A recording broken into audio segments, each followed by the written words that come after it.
नमस्कार, आप देख रहे हैं स्वदेश खबर। आपके साथ मैं हूं चंदन सिंह। बुलेटिन की शुरुआत करते हैं बड़ी खबरों के साथ। हाईवे ट्रांसपोर्ट और लॉजिस्टिक्स में निवेश के अवसरों को बढ़ाने के लिए सरकार स्टेक होल्डर्स के साथ एक अहम बैठक करने जा रही है। सड़क परिवहन मंत्री नितिन गडकरी कल इस सम्मेलन की अध्यक्षता करेंगे। सरकार का फोकस किन किन बातों पर रहेगा, ये बताने के लिए हमारे साथ जुड़ रहे हैं समीर दीक्षित। जी समीर, इस बैठक को लेकर क्या जानकारी है आपके पास? प्रधानमंत्री मोदी की बेहद महत्वाकांक्षी नेशनल मोनेटाइजेशन प्लान, इस योजना को प्रभावी रूप से सफल बनाने के लिए और बड़े लक्ष्य यानी कि वित्त वर्ष 2025 तक 6 लाख करोड़ के नेशनल मोनेटाइजेशन का जो योजना है, उस लक्ष्य को हासिल करने की दिशा में एक अहम बैठक होने जा रही है। मुंबई में शुक्रवार को हो रही इस बैठक की अध्यक्षता खुद सड़क परिवहन मंत्री नितिन गडकरी करेंगे, लेकिन इस बैठक में कई अन्य स्टेक होल्डर, मसलन जो प्राइवेट प्लेयर हैं, जो संभावित निवेशक हैं, राज्य के तमाम मंत्री अधिकारी मौजूद होंगे और इसके अलावा जो केंद्रीय मंत्रालय हैं उनके भी वरिष्ठ अधिकारी इस बैठक में शामिल होंगे। लेकिन इस बैठक में जो 3 विषय हैं जिस पर सबसे ज्यादा फोकस बना रहेगा, सबसे पहला और बड़ा फोकस रहेगा भारत माला परियोजना को लेकर के, जो हाईवेज के नजरिए से एक बहुत बड़ा प्रोजेक्ट है भारत सरकार का। तो भारत माला परियोजना ये पहला फोकस एरिया है। दूसरा है एसेट मोनेटाइजेशन, यानी कि जो 25 से ज्यादा हाईवेज आइडेंटिफाई किए गए हैं हाईवेज मिनिस्ट्री के द्वारा, जिनको मोनेटाइज किया जाना है, उन पर भी चर्चा होगी। और तीसरा है व्हीकल स्क्रैपेज पॉलिसी। हाल ही में मोदी सरकार ने ये स्क्रैपेज पॉलिसी को मंजूरी दी, जिसके बाद इक्का दुक्का प्लेयर आगे भी आए, उन्होंने स्क्रैपेज सेंटर भी लगाए। लेकिन इसको बड़े पैमाने पे सफल बनाने के लिए निवेशकों से बात होगी कि वो देश में आए, निवेश करें, टेस्टिंग सेंटर बनाए, स्क्रैपेज सेंटर बनाए और इस पॉलिसी का जो तमाम लाभ हैं उसको भी वो उठाएं। तो ये 3 फोकस एरिया रहने वाले हैं: भारत माला परियोजना, एसेट मोनेटाइजेशन और साथ ही व्हीकल स्क्रैपेज पॉलिसी। लेकिन इस बैठक को यूं भी समझिए कि सरकार ने यह लक्ष्य रखा है कि वित्त वर्ष 2025 तक 6 लाख करोड़ का नेशनल मोनेटाइजेशन ये प्लान है, जिसमें केवल हाईवेज के नजरिए से, ट्रांसपोर्ट के नजरिए से या फिर लॉजिस्टिक्स के नजरिए से 1,60,000 करोड़ का ये मोनेटाइजेशन किया जाना है। और इसको लेकर के कमान जो है वो नितिन गडकरी के हाथों में सौंपी गई है। सरकार को पूरा भरोसा है कि नितिन गडकरी का जो परफॉर्मेंस रिकॉर्ड रहा है अब तक और जो उनके काम करने की शैली है, उससे जरूर सरकार को फायदा होगा और इस बड़े लक्ष्य को हासिल करने में सरकार और तेजी से आगे बढ़ पाएगी। बहुत शुक्रिया समीर इस पूरी जानकारी के लिए। बढ़ते हैं अगली खबर की ओर। स्टील प्लांट को गैस सप्लाई के लिए गेल और सेल में समझौता हो सकता है। क्या है ये पूरी खबर? इस पर डिटेल के साथ इस एक्सक्लूसिव खबर पर हमारे साथ प्रकाश प्रियदर्शी जुड़ रहे हैं। प्रकाश, क्या कुछ जानकारी मिल रही है इसके बारे में? गेल और सेल के बीच समझौता हो सकता है? देखिए, पब्लिक सेक्टर की 2 कंपनियां सेल और गेल एक समझौते पर काम कर रही हैं, जिसके हिसाब से योजना ये है कि गेल सेल के स्टील प्लांट्स के लिए गैस की सप्लाई जो है करे। सूत्रों के हिसाब से नए टर्म्स एंड कंडीशंस पर दोनों ही कंपनियां लगभग तैयार हो गई हैं और मार्च 2022 में इस पर समझौता किया जाएगा औपचारिक रूप से और फिर गैस की सप्लाई शुरू कर दी जाएगी। सूत्र ये भी बता रहे हैं कि चरणों में गैस की सप्लाई की जाएगी, धीरे धीरे इसमें बढ़ोतरी की जाएगी और पहले चरण में गेल की योजना ये है कि 2 लाख CBM प्रतिदिन के हिसाब से LNG की सप्लाई जो है वो सेल के प्लांट्स के लिए किए जाए। सबसे पहले चरण में उड़ीसा और झारखंड के जो स्टील प्लांट्स हैं सेल के, उसके लिए गैस की सप्लाई की जाए और उसके अलावा जहां जहां भी पाइपलाइन की कनेक्टिविटी होगी वहां पर चरणबद्ध तरीके से गैस की सप्लाई की जाएगी। सूत्र ये भी बता रहे हैं कि 5 से 25 साल के कॉन्ट्रैक्ट के हिसाब से इसकी सप्लाई की जाएगी ताकि प्राइसेस के हिसाब से भी ये सेल के लिए वायबल रहे। हालांकि दोनों ही कंपनियों ने इस तरह के प्रयास पहले भी किए हैं, लेकिन बहुत ज्यादा इस पर काम नहीं हो सका है। सूत्र ये भी बता रहे हैं कि सेल के अलावा जो दूसरी स्टील कंपनियां हैं उनके साथ भी गेल की बातचीत चल रही है और ये कोशिश की जा रही है कि उन्हें भी LNG की सप्लाई जो है वो की जाए। साथ ही साथ सूत्र ये भी बता रहे हैं कि गेल जो है सेल के जो स्टील प्लांट्स है उसको भी मॉडर्नाइज करने में मदद कर रहा है। बहुत शुक्रिया प्रकाश इस पूरी जानकारी के लिए। CAIT यानी कन्फेडरेशन ऑफ इंडियन ट्रेडर्स ने ई-कॉमर्स कंपनी शॉपी पर बैन लगाने की मांग की है। CAIT ने सरकार को चिट्ठी लिखकर शॉपी ई-कॉमर्स कंपनी पर FDI पॉलिसी 2020 के उल्लंघन करने का आरोप लगाया है। क्या है पूरी खबर, बता रहे हैं हमारे सहयोगी अभिमन्यु। केंद्रीय वित्त मंत्री को लिखे पत्र में सीएआईटी ने ई कॉमर्स कंपनी शॉपी पर बैन की मांग करी है।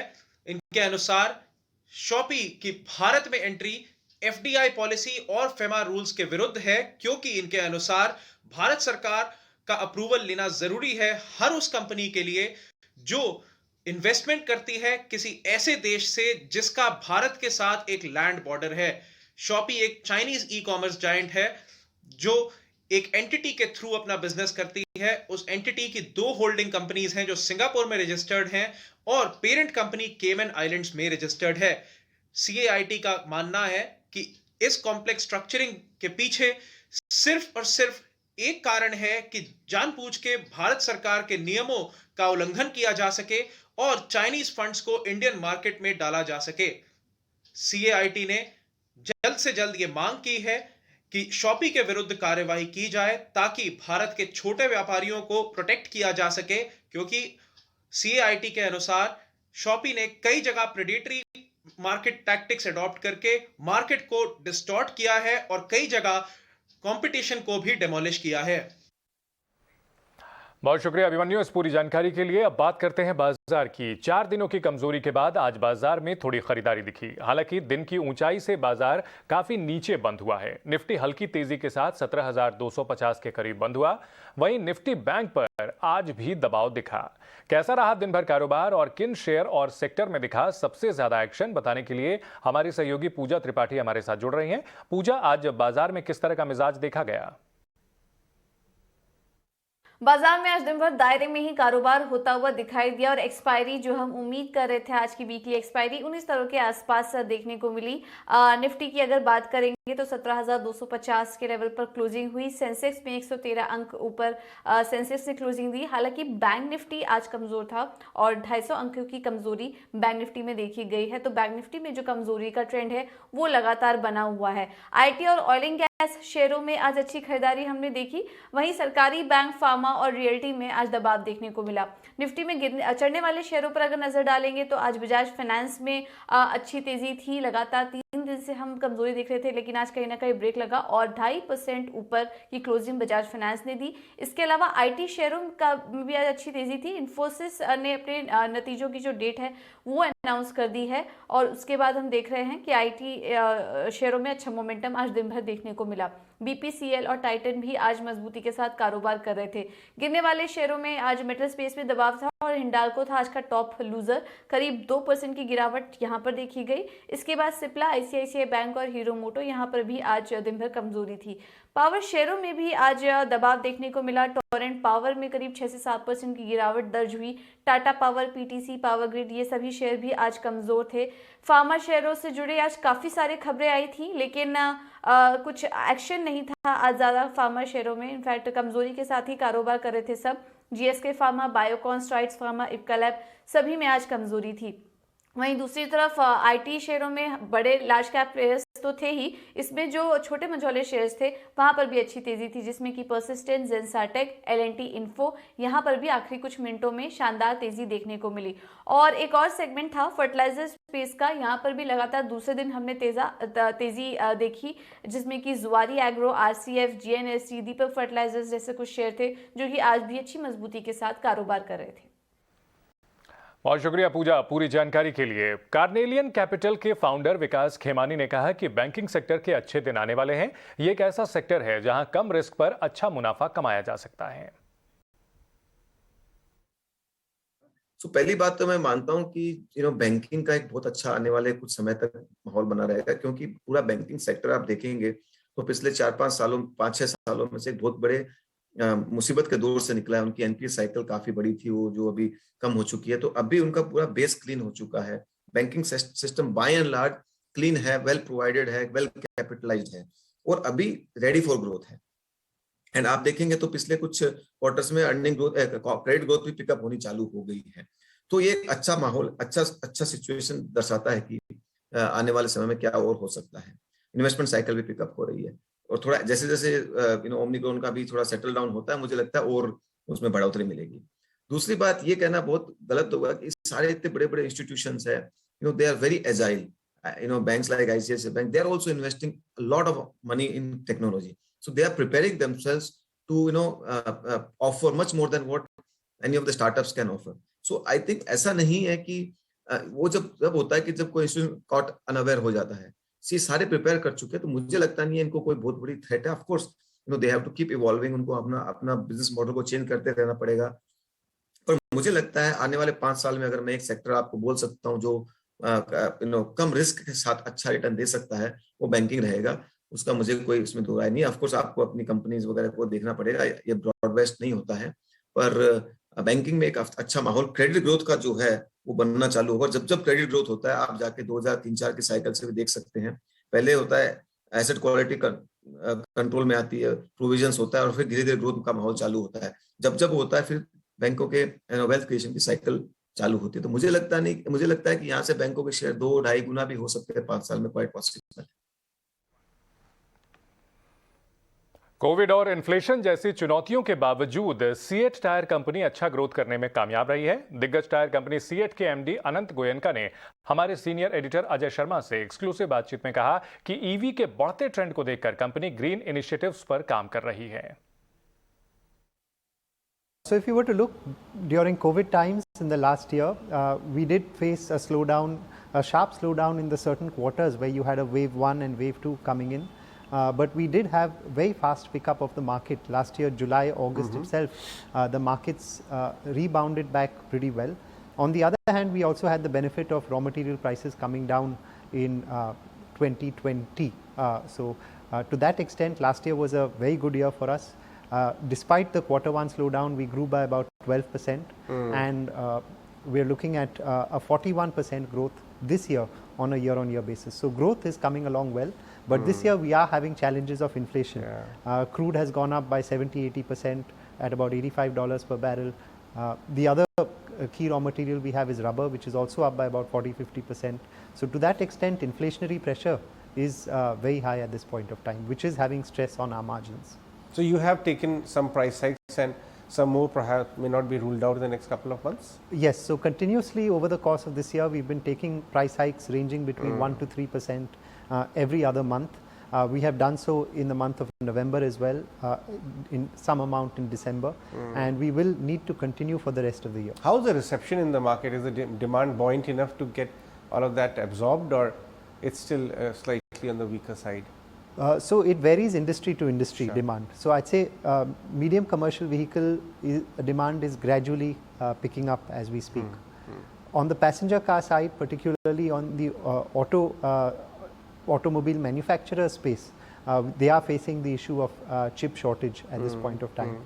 And on the two-wheeler side, there is a clear slowdown in terms of demand, whether it is because of rural demand being low, late harvest season, some amount because of COVID impact, where they had to dig deep into their pockets for the medical challenges that have come in, and also maybe people waiting for the exciting new EVs that are coming in. So there is a shift and wait for these new products that are launching. Right. So you know, industry watchers say that almost 50% of the thousands of auto ancillary companies which are operating in our country right now may not be in business over the next 5, 7, 10 years. But one sector which is kind of insulated by that is tires, because EVs also require tires, perhaps a different composition and sleeker or whatever, but EVs do require tires. How are you working with your EV clients, and give us some insights, because you've been ahead of the curve. You may be interacting with them at the design stage of their vehicles, right? So how are things as they stand? Yes, we are fortunate to be one of the auto comp players that are not getting impacted to that extent, but there is a clear technology change that is happening between your ICE vehicles to EV vehicles, even with respect to tires. So if you look at the electric vehicle, it is far heavier. The weight of the battery makes the weight of the tire much more, which has an impact on the weight carrying need for the tire. The second is the noise. That component of the engine in an ICE vehicle comes down to zero when you move to an EV, and therefore the ratio of noise of the tire goes up to nearly 25-30% of the noise of the vehicle. So you have to work towards low noise technology. Right. And then the nature of the vehicle itself is towards sustainability, towards clean energy, and therefore your tire also has to be made out of materials which are clean. It has to be low rolling resistance, which means it has to take up less battery power or better fuel efficiency. So the merger of these three technologies is what we are working on: more weight carrying capability, lower noise, and more sustainable. And we will be launching our energy drive vehicle, which is going to be our electric vehicle, shortly for the car segment. Or for the two-wheelers, we have already launched. We believe also there is an order for progression that will happen in the case of electrification of vehicles. So first there will be e-rickshaws, which have already got electrified. Then you will have motorcycles and scooters, followed by government mandated buses and owned fleets, followed by cars, and then privately owned maybe trucks and buses. So we are very much focused on two-wheeler EVs. We are there with nearly 80-90% of the OEMs. आज electricity से जुड़ी दो बड़ी खबरें आई। सरकार ने electricity amendment bill 2021 से कई प्रावधान हटा लिए हैं। वहीं सरकार हर घर में स्मार्ट प्रीपेड मीटर का टारगेट दिसंबर 2023 तक पूरा कर लेगी। इन दोनों खबरों पर पूरी डिटेल दे रहे हैं हमारे सहयोगी प्रकाश। प्रकाश, बिजली से जुड़ी हुई ये बहुत बड़ी खबर है, इस पर क्या अपडेट है?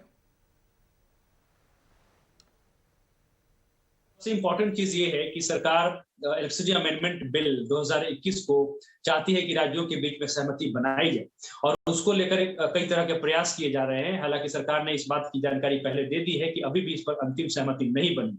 लिहाजा कौन कौन से ऐसे प्रोविजंस हैं जिसकी वजह से राज्यों को ऐतराज है, उसमें से कुछ प्रोविजंस को सरकार ने जो नया ड्राफ्ट बिल है उससे हटा दिया है।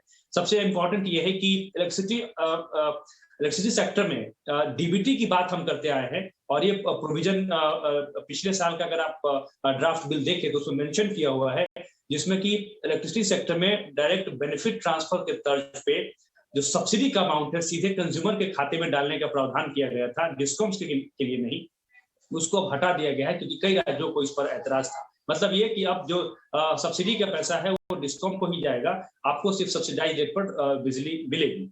इसके अलावा इस बात के भी एक इंपॉर्टेंट प्रावधान था सब लाइसेंसी का, डिस्ट्रीब्यूशन सब लाइसेंसी का प्रावधान, उसको भी हटा दिया गया है क्योंकि कुछ राज्यों को इस बात पर ऐतराज था कि इसकी वजह से जो है उनकी अकाउंटेबिलिटी नहीं होगी और कंज्यूमर को इससे फायदा नहीं होगा।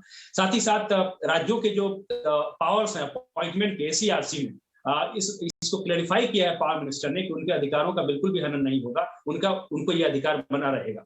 तो ये कुछ इंपॉर्टेंट प्रावधान है जो कि हटा लिए गए हैं।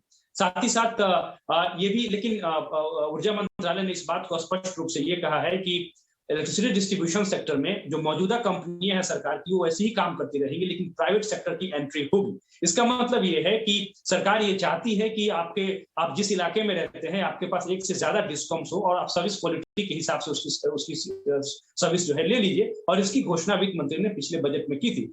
लेकिन अब ये देखने वाली बात है कि इन प्रावधानों को हटाने के बाद सरकार जो है किस तरीके से राज्यों के साथ सहमति बनाती है और कैसे इस बिल को लेकर आएगी।